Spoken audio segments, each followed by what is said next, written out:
gallons of oil. It's a lot of oil. It's about 3 gallons for each and every one of us. Now, if there's one thing that almost all of our politicians and intellectuals can agree with, it's that this is a very, very bad thing that needs to stop as soon as possible. For example, let's take even our former president, George W. Bush, long known as a friend of oil companies, a former oil man himself. In 2006, he declared unequivocally that America is, quote, addicted to oil, and proposed a series of programs to get us off this addiction. And by addiction, he means something that's really bad for us, that we have a very, very strong but irrational attachment to, and that we need to break ourselves of as soon as possible. Now take our current president, Barack Obama. He's been even stronger. He's said that we need to, quote, make the age of oil end in our time. That's end, those billion gallons a day. And if that wasn't strong enough, he said this: at the dawn of the 21st century, the country that faced down the tyranny of Nazism and communism must now face down the tyranny of oil. Now think about that for a second. Fascism and communism. But fascism, by fascism, means Nazis. He means Hitler. And communism.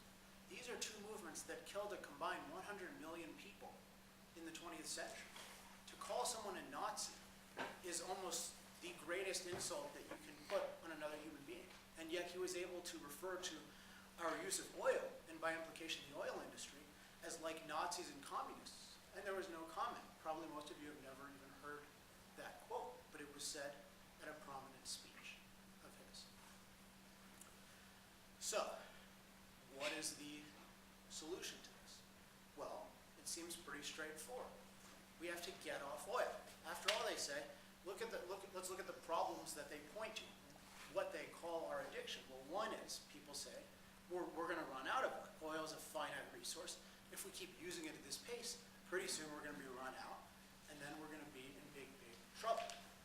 And number two reason is we spend a lot of money on oil, and most of that oil is produced overseas, and therefore hundreds of billions of dollars go to foreign regimes, including regimes that support terrorism, such as Iran and Saudi Arabia. So oil is connected to terrorism. And finally, this is the one I want to focus on most, because it's, I think, the biggest concern, especially, it's the biggest concern for university students, is the connection to climate change. Oil is a fossil fuel, and therefore it's part of, it's a contributor in many people's view to climate change. And tonight we are going to assume, or we're going to at least stipulate that, yes, oil is, of course it's a fossil fuel, but also we'll stipulate that, yes, there is a connection between CO2 and global warming, and we're going to talk about that. So it seems like a slam dunk. We're addicted to oil. And that's what most of the world thinks. And therefore, for instance, the cap and trade legislation currently in Congress, and most people in the UN right now, have a target that by 2050, we cut 80% of our fossil fuels. Now, they don't have a specific target for oil, but we can take that as more or less, that means cutting 80% of our oil usage. And in fact, it's even stronger than that, because it's based on 1990 levels. So based on today's level, that means an 85% cut in fossil fuels, an 85% cut in oil.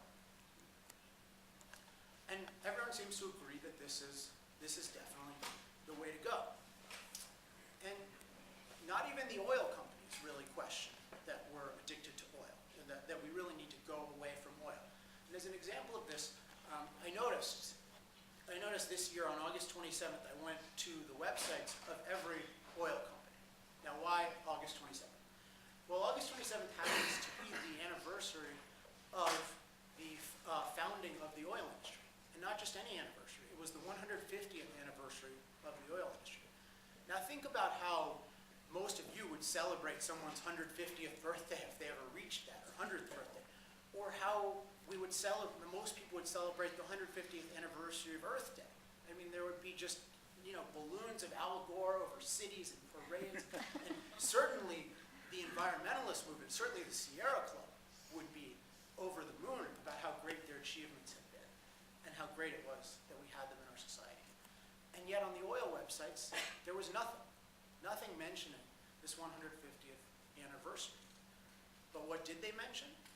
That they were vigorously looking for green alternatives to oil. That was what was worth mentioning. Even the American Petroleum Institute, the well-funded think tank / lobbying group of big oil, said nothing celebratory about the anniversary.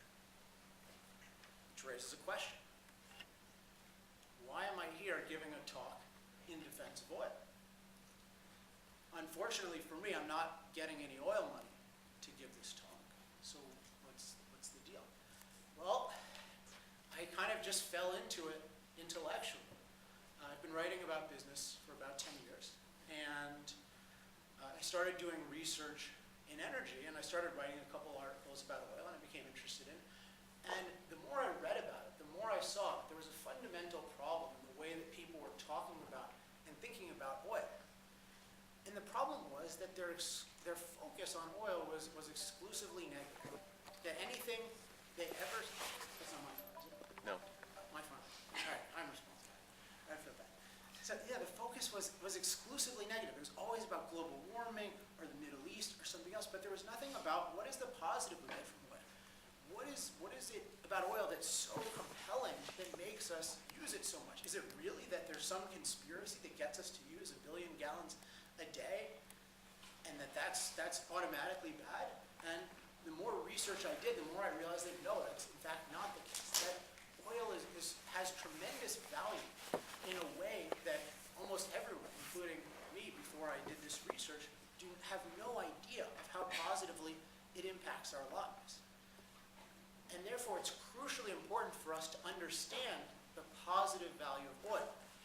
Now, does this mean that we shouldn't pay attention to, say, issues of running out of oil, or terrorism, or global warming? Of course not. That would be intellectually irresponsible not to take those issues seriously and to engage them.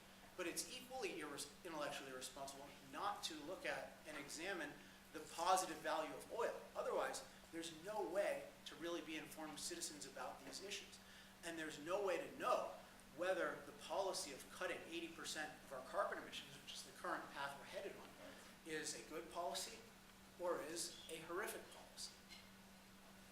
So let's talk a little bit about the positive of oil, and then we'll talk quite a bit actually, and then we'll use that as a framework to then look at some of the other issues, particularly global warming. If there's anything I don't hit on in the talk, you can ask just about as many questions as you want on anything related to this.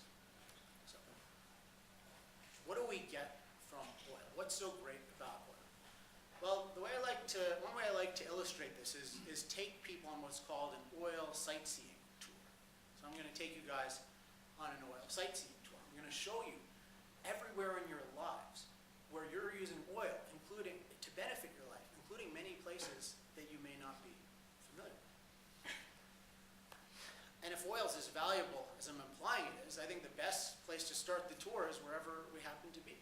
So let's start in this room. How is oil benefiting us in this room?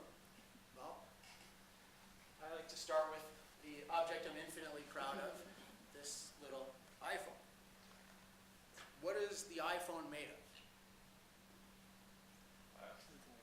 It's made of plastic and it's made of metal. We'll focus on metal in a minute, but it's made of plastic. So it's got a plastic casing, it's got a plastic shield that protects it from getting scratched, it's got a plastic screen. Now, where is plastic made of? Plastic is made out of oil. There's that big periodic table up there. We got number 1 and we have number 6, hydrogen and carbon. Oil is a bunch of combinations of hydrogen and carbon. Some of those in certain molecules make gasoline. Some make kerosene, which we used to use for lighting. Some make diesel, which is a different kind of fuel. But engineers in the oil industry many decades ago figured that you could break